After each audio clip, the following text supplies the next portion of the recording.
Like many other Black and female artists, my practice was born of wanting to see more of myself within art. Within my own practice, I strive to tell stories from the female, Black, and more specifically, Black female perspective. To that end, I focus primarily on Black and female artists for my research, like Kehinde Wiley.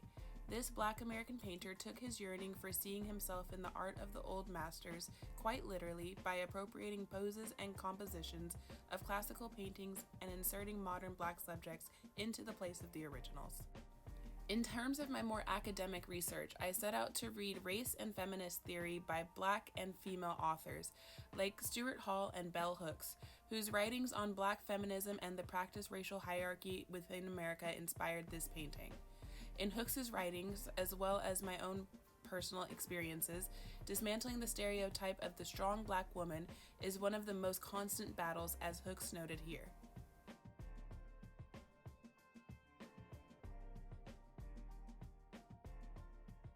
In that same vein, I find inspiration in musical artists like Megan Thee Stallion, who's using her platform from within a male-dominated field to confront that stereotype by publicly exhibiting vulnerability and speaking openly about mental health, violence against women, and grieving, as shown in this SNL performance. Bad days.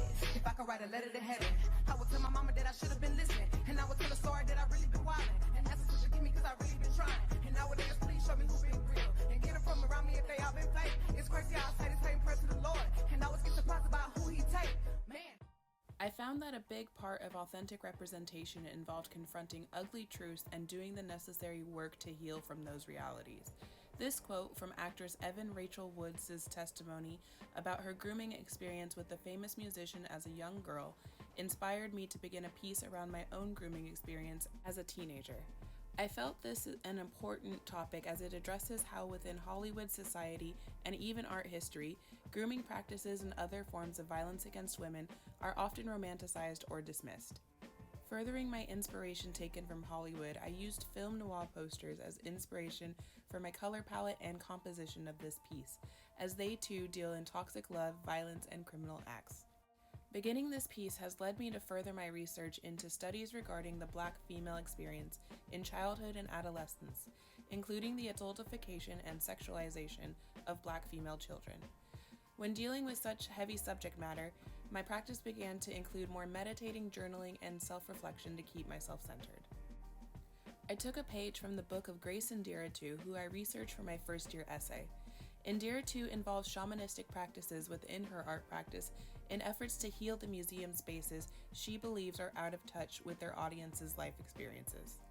To extend this theme of healing, I wanted to focus on my own experiences in childhood, both personal and cultural, at which point I came across Louisa Choi, a Korean-American poet and artist who creates many pieces from the perspective of herself as a child. Many of Choi's pieces are about or addressed to her parents, having difficult conversations that I related to but tried never to think about. This inspired me to start my first oil painting, He Said He'd Be Here. This piece is from the point of view of the child of an absent father. Outside of personal experience, this piece addresses the negative way that society treats the children of these fathers, those with so-called daddy issues, when it is in fact the issues belonging to the father and not the child.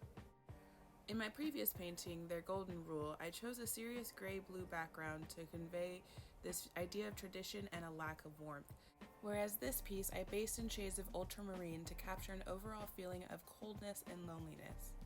In addressing childhood, I didn't want to solely address the bad, as I feel the underrepresented deserve positive representation, a position I share with Lynette Yedam Bayoki, a Falmouth graduate who I came across on my first visit to Tate St. Ives.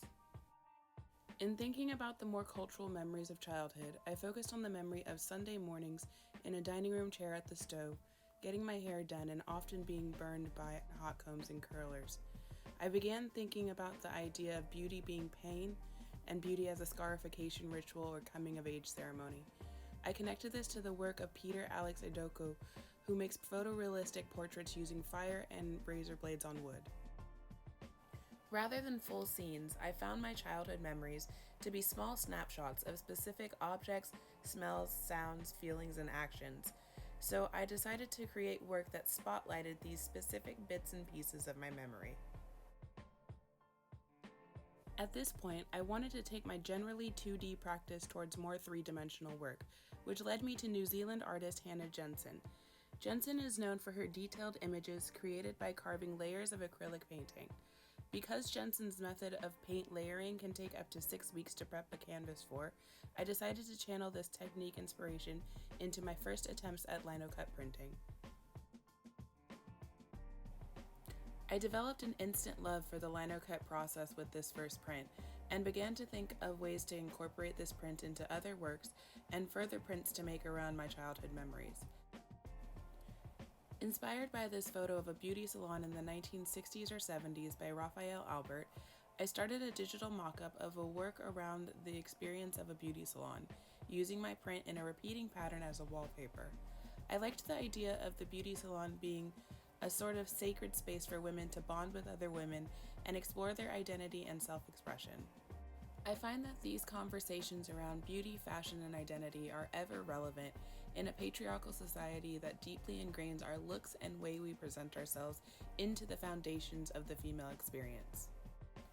From childhood to adolescence and adulthood, women are constantly navigating the ways in which these beauty rituals can deeply impact our self-image and sense of worth, while giving us an avenue to explore our sense of identity to conform or oppose societal expectations.